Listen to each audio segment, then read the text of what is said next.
আসসালামু আলাইকুম আমার ইউটিউব ফ্যামিলি আপনারা কেমন আছেন আশা করি আই হোপ খুব ভালো আছেন আমিও ভালো আছি আপনাদের দোয়া তো আজকের ব্লগটা কি নিয়ে সেটা কিন্তু শেয়ার করতেছি আজকে কিন্তু প্রচণ্ড রোদ কিন্তু আপনাদের কাছে রিকোয়েস্ট থাকবে আমার ফুল ব্লগটা দেখবেন আর একটা লাইক করে যাবেন তো যাই হোক তো চলেন শুরু করে দেই আর এখান দিয়ে দেখেন একটা পাপড় সেটা কিন্তু কালকে শুকাইতে দিয়েছিলাম তো 2 দিন পরে শুকানো হয়েছে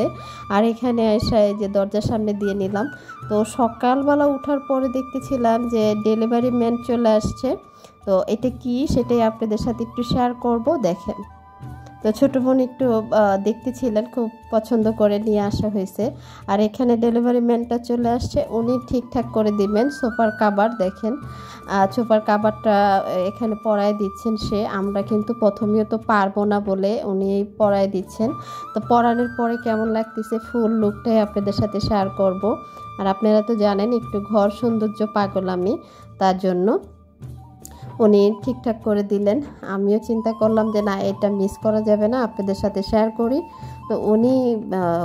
বালিশের ছোট ছোট যে বালিশগুলো এগুলাকে পরাচ্ছেন তা আমিও তো আপনাদের সাথে একটু শেয়ার করার জন্য সাথে থাকলাম আপনারা কিন্তু ফুল ব্লগটা দেখবেন কিন্তু ভালো লাগবে যদি আপনাদের কোনো জায়গাতে একটু ভালো লাগে তাহলে একটা লাইক বা একটা শেয়ার করে দিবেন বা একটা সাবস্ক্রাইবার করে দিবেন এই যে ফুল লুকটা দেখালাম আর এই ভাইটা টাকাটা গুনে নিচ্ছেন বেশি দাম না অল্প দামি তো যাই হোক ওনার টাকাটা বুঝে নেওয়ার পরে উনি চলে গেলেন আমি চলে আসলাম মার রুমে এই যে ছোটো বোন পড়তেছিলেন ছোটো বোনের বই খাতাগুলো ঠিক করে আজও দিতে হয় কারণ ওরা একদম মানে কাজ করতেই চায় না কামচোর যা বললে হয় তো যাই হোক কাজ করতে নাকি ভালোই লাগে না তো মার ঘরটা গুছিয়ে দিলাম আর এদিক দিয়ে চলে আসলাম আমার সেলাই মেশিনের কাছে এই যে দেখেন আমার সেলাই মেশিনের উপর কত কিছু রেখে দিয়েছে আমার ছোট বোন আর ওন্না এটা সেটা অনেক কিছুই রেখে দেয় তো আমি আইসা গুছ করে দিই কারণ আমার মানে গুছ গাছ থাকতে ভালো লাগে কার না ভালো লাগে বলেন আর এদিক দিয়ে মার বেলকনিটা এই যে একটু ফাঁকা করে দিচ্ছি যাতে একটু বাতাস আসে এই যে আমার মায়ের রুমে থাকে আর ওই পাশে সাথেই বেলকনি আপনাদের সাথে একটু শেয়ার করলাম তো যাই হোক এই তো রান্নাঘরে চলে আসলাম আজকে আমাদের রান্নাঘরে অনেক কাজ যে সেটা কী কাজ সেটাই শেয়ার করব আর আয়সা দেখতেছিলাম মা হাঁড়ি পাতিল ধুচ্ছেন আজকে মা আমার সাথে থাকবেন তো আপনারা কিন্তু আমার মার ব্লগটা দেখার ট্রাই করবেন কারণ মাঝে মধ্যেই আমার মা কিন্তু আমার সাথে থাকেন একদিন কিন্তু ঠিকই আপনাদের সাথে পরিচয় করায় দেব মা হাঁড়ি পাতিল ধুয়ে দিচ্ছেন মা বলতেছেন যে তুমি নাস্তা করো আমরা কিন্তু কেউই নাস্তা করিনি কারণ ডেলিভারি ম্যান চলে আসছিল তো যাই হোক আর এদিক দিয়ে আমার মার হাঁড়ি পাতিলটা ধোয়া হয়ে গেছে আর এই জায়গাটা কিন্তু আমরা সব সময় পরিষ্কার করে রাখি দেখতেও ভালো লাগে দেখেন তো যাই হোক হাঁড়ি পাতিল অল্প কয়টা হাঁড়ি পাতিল ছিলেন সেটা ধুয়ে নিলেন আর এদিক দিয়ে আমি চলে আসছি আমরা খাওয়ার জন্য দেখেন নাস্তা বেশি কিছু করিনি নাস্তাও খাইছি অল্প একটা রুটি ভাজি দিয়ে খাওয়ার পরে রোদ তো প্রচণ্ড রোদ তার জন্য আমি চলে আসছিলাম যে একটু আমড়াটা খেয়ে নিই তাহলে ভালো লাগবে এটা কিন্তু মিষ্টি আমড়া এই যে একদম ঘুচি ঘুচি করে কেটে নিছি আর মরিচের ফাঁকি আর হয়েছে যে লবণ বিট লবণ দিয়ে মাখায় নিছি আমার কাছে এভাবে খাইতে খুব ভালো লাগে আপনারা কিন্তু রোদের সময় দেখবেন আরও আছে কিন্তু এখন রান্নার ব্যবস্থা করব চলেন এখানে কেটে নিচ্ছি চালতা দেখেন তো চালতাগুলো ছোট ছোট করে কাটা হয়ে গেছে আমরা এখন রান্নার কাজে চলে যাব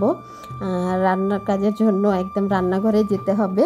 এই যে চলে আসলাম এখান দিয়ে মা চিংড়ি মাছটা ভিজায় নিচ্ছে এই যে যেতে রান্না করব দুপুর হয়ে গেছে আর এই যে এইগুলো ফ্রিজে রেখে দিবে আর এই যে দেখেন আমার মা ছোট ছোট মাছ কাইটা নিচ্ছে বাইসা নিচ্ছে দেখেন পাথর যাতে না থাকে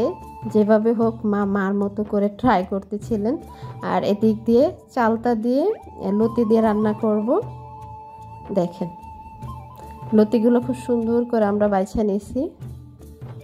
তো যাই হোক এদিক দিয়ে আমার লতির রেসিপিটা হয়ে গেছে দেখেন চালতা দিয়ে চিংড়ি মাছ দিয়ে রান্না করা হয়েছে আর এদিক দিয়ে চলে আসছি আমি মুরগি রান্না করতেছিলাম কিন্তু আমার বোনের কথা হয়েছে যে মুরগি রান্না করতে হবে মুরগির ভিতরে আলু দিতে হবে আমার বোন আলু দিয়ে পছন্দ করে বেশি আর ছোট ভাইটাও পছন্দ করে বেশি এই জন্য যাতে আমরা একটু একটু করে রান্না করি বেশি করে যদি বাজার করা হয় একটু একটু করে ট্রাই করি তো যাই হোক আমার রান্নাটা শেষ হয়ে গেছে দেখেন মুরগির কালারটা দেখেন কেমন হয়েছে। আর আমার ব্লগগুলো জানি না আপনাদের কাছে কেমন লাগবে,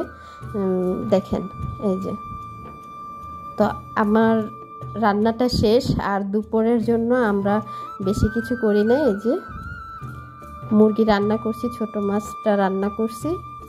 আর লতি তো রান্না করছি, সেটা তো আপনাদের সাথে দেখালামই। তো যাই হোক, এটা ছিল আজকের ব্লগ আমার,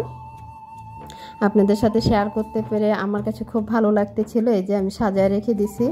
আমাদের দুপুরের রেসিপি। তো যাই হোক, আপনাদের কাছে এই পর্যন্তই আমার ব্লগটা। ভালো থাকবেন।